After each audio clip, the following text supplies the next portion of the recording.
Welcome to Unit 6, Lesson 7, A More Perfect Union. Thomas Jefferson. John Adams and Thomas Jefferson didn't actually come to blows during the election of 1800, but they probably came close. They certainly exchanged insults, but when the dust settled, Jefferson was the winner. Breaking the tie. The election of 1800 was filled with tension and political divisions, and the fact that the frontrunners were incumbent, or current, president and vice president added to it. President Adams, the Federalist, had spent the past 4 years building a strong government. Vice President Thomas Jefferson, the Democratic Republican, believed Adams had favored businessmen from the North. To persuade the nation to elect him, Jefferson promised a limited government and lower taxes. Jefferson favored Aaron Burr as his candidate for vice president. But remember that, at that time, potential running mates ran on their own. So for Burr to become Jefferson's vice president, Jefferson needed to receive the most votes, and Burr needed to come in second. As it turned out, Jefferson and Burr received an equal number of votes for president. The tie had to be broken by the Federalist-dominated House of Representatives. The House spent 6 days casting votes, 36 separate times. At first, most Federalists supported Burr, but Burr's bitter enemy, Alexander Hamilton, rallied support for Jefferson. On February 17, 1801, the House cast the final votes. Jefferson became the nation's third president, and Burr became his vice president. New York Historical Society, New York. In the early 1800s, men engaged in pistol fights called duels to defend their honor. Although dueling was illegal in most states, it was an accepted practice. On the morning of July 11, 1804, Vice President Aaron Burr and Alexander Hamilton dueled in a field in Weehawken, New Jersey. Burr had challenged Hamilton to the duel. Hamilton had provided the pistols. The men's rivalry had been building for a decade. In 1791, Burr defeated Hamilton's father-in-law in an election. In 1800, Burr publicly shamed Hamilton by publishing a private essay Hamilton had written, criticizing his fellow Federalist, President John Adams. The final straw for Burr was when he read a newspaper article that quoted some of Hamilton's negative opinions of him. Before that fateful morning, Hamilton had written in letters that he had no intention of killing Burr. The aim of Hamilton's first shot is disputed. Some say he pointed his pistol up in the air. Others say he fired at Burr and missed. But Burr didn't miss. He shot Hamilton in the stomach, and Hamilton died the next day. Not only did the showdown end Hamilton's life, it also ended the vice president's political career. Burr was charged with Hamilton's death, but received no punishment for the crime. Jefferson's inauguration took place the following month, the first to be held in the new capital city of Washington, D.C. The new president was aware of the division of the country following the election. Many Federalists feared what they considered Jefferson's radical views.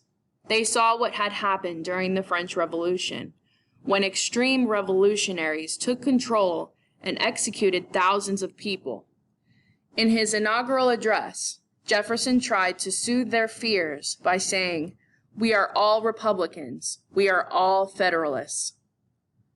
Jefferson's call for unity set the tone for his years in office. He clearly laid out his plan for governing to the people and followed it. He lowered taxes and reduced the size of the federal judiciary.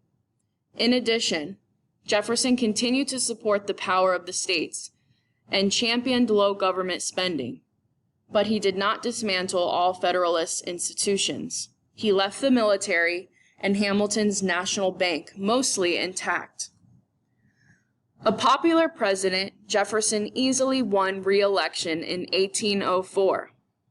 In his second term, Jefferson continued to combine Democratic-Republican beliefs with wise politics, shrinking the federal government, military, and national debt.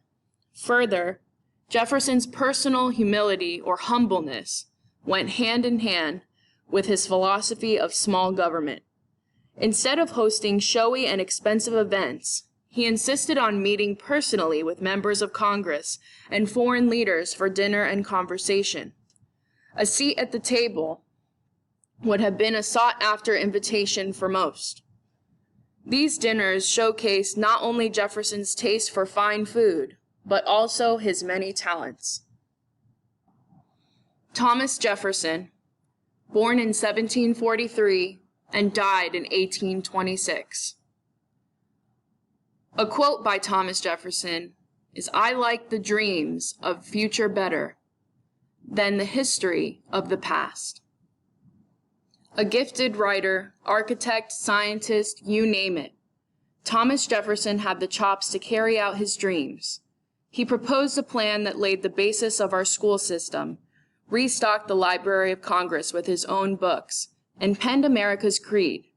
At a dinner at the White House in 1962, President John F. Kennedy remarked to a group of dignitaries that they represented the greatest talent ever assembled there, with the possible exception of when Thomas Jefferson dined alone.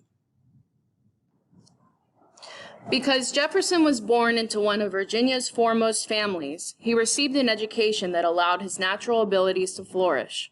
As a young man, he studied law and in time developed a successful practice. While trying and winning most of the cases that came his way, the young lawyer met Martha Wallace Skelton, who would become his wife. A few years before they married, Jefferson began to design and build Monticello, which would be their home, aside from his years in the White House, for the rest of their lives. Jefferson built Monticello on land in Charlottesville, Virginia, that he inherited from his father. The home became his architectural masterpiece, which he constantly reimagined and reworked over more than 40 years. The exterior of the house, with its columns and dome, was inspired by ancient Greek and Roman temples. The interior, with its 40-plus rooms, held some of Jefferson's own inventions, including a turning machine for holding and rotating the clothes in his closet. The extensive gardens at Monticello also contained his inventions and improvements, such as a sundial and a plow that could easily lift and turn the soil cut by the machine. Jefferson was a dedicated gardener. He cultivated seeds he'd obtained from Europe and Mexico, and even some from Lewis and Clark's westward expedition. Jefferson's gardens were a botanic laboratory where he used the scientific method to determine which seeds and plants grew best in its soil and climate. Man of contradictions. Unfortunately, Jefferson's building projects at Monticello and his lavish lifestyle he loved to entertain caused him to fall deeply in debt. This may seem odd for a man who once said, "Never spend your money before you have it." But then, Jefferson was full of contradictions. In the Declaration of Independence, he wrote that all men are created equal, yet he owned more than 100 slaves. And while George Washington granted freedom to many of his slaves in his will, Jefferson only freed a handful of his. He staunchly supported states' rights, but as president, greatly expanded the power of the national government. In many ways, he embodied the social and political contradictions of America itself. Thomas Jefferson and John Adams. Jefferson died at Monticello on July 4, 1826. 50 years to the day after the signing of the Declaration of Independence. By a strange coincidence, his old friend and rival, John Adams, died on the same day.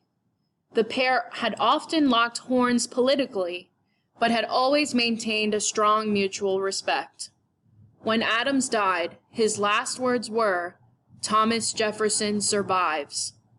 He didn't know that his friend had passed away just a few hours before. Thomas Jefferson was born in 1743, which means he's dead. Don't believe us? Here's his tombstone on his estate in Virginia. Yep, like all good tombstones, it sums up his life. Author of The Declaration of Independence. Gotcha. He also wrote the Statute of Virginia for Religious Freedom. Amen. And he founded the University of Virginia. What's missing? Oh, that's right. He was the third president of the United States. He also made the Louisiana Purchase and spearheaded the concept of Jeffersonian democracy, which stressed America's importance as a nation of agricultural folks. Okay, that's a lot to get on one tombstone, but let's break it down. Yep, he wrote it all right, at this desk. One of the greatest proclamations of individual freedom ever written. The phrase, "all men are created equal," to this day can still inspire, but it probably caused a few eye rolls among the many slaves Jefferson owned at his plantation, Monticello. Yes, like many of our founding fathers, Thomas Jefferson owned slaves. But many years and a few presidents later, Jefferson's words could ring true for a whole new batch of Americans. All men are created equal. It has a momentum of its own. It takes on force and power, and it sets in motion a series of thoughts, ideas, and movements which has a liberating effect, eventually liberating slaves, and then liberating women into the political process. The Statute for Religious Freedom was the forerunner of the First Amendment, which basically keeps church and state separate. And that's a good thing, because they have a tendency to fight a lot. And of course, Jefferson was our third president. And his election represented a move away from the Federalist policies of the Adams administration. Jefferson represented the impulse to put as much power as possible with the people, as opposed to in the government. And Jeffersonian democracy was the first real expression of a democratic, lowercase d, faith in the country. Jefferson tried to remove the power from the central government and place it in the hands of the states. And if you're going to give the power to the states, you might as well make room for more states. That's just what Jefferson did with the Louisiana Purchase, which nearly doubled the size of the nation. Jefferson was also an inventor, a farmer, an archaeologist, an architect, a horticulturalist, one of the first to plant broccoli in America, the founder of the Democratic Republican Party, basically today's Democrats, our only red-headed president, and a guy who didn't buy himself a large enough tombstone. Thomas Jefferson may not have been a perfect man, but he contributed greatly to our more perfect union.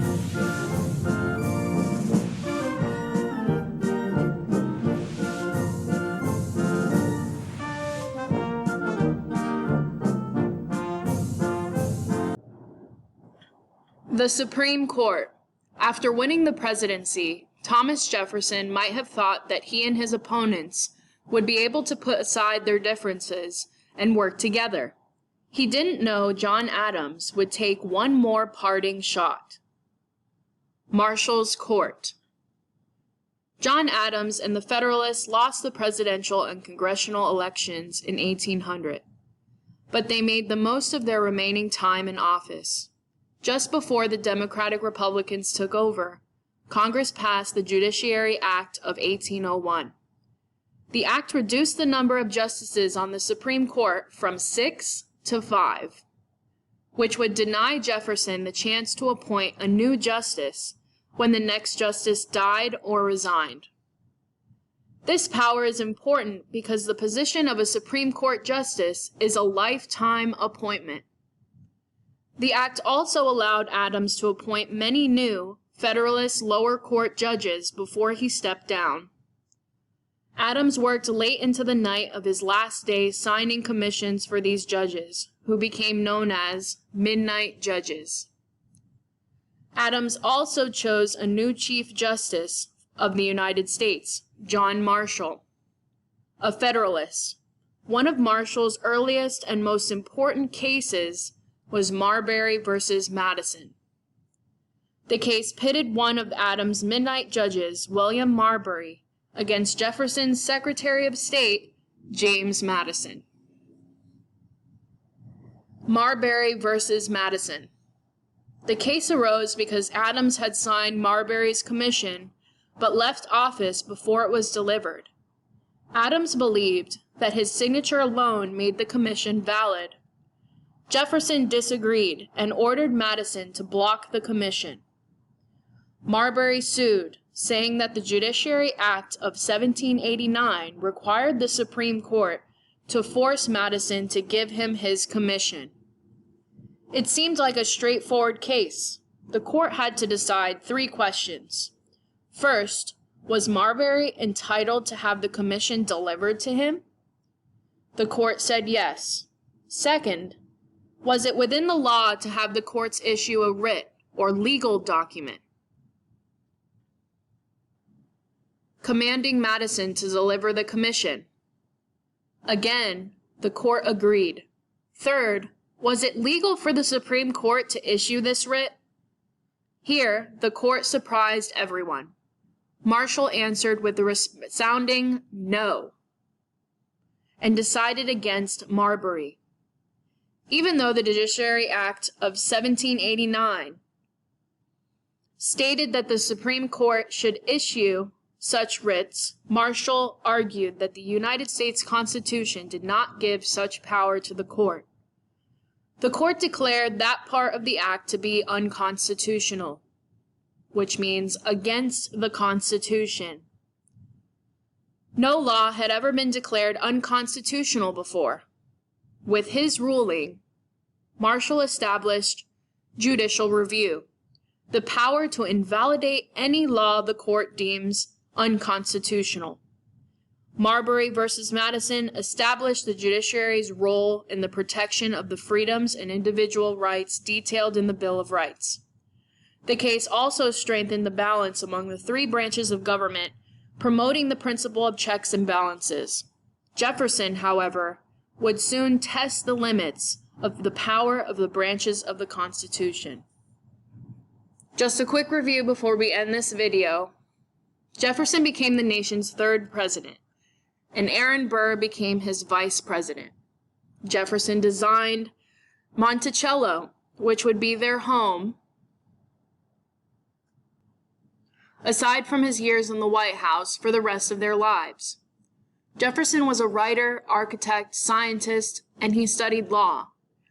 Marshall established judicial review, which means the power to invalidate any law the court deems unconstitutional, which means against the Constitution.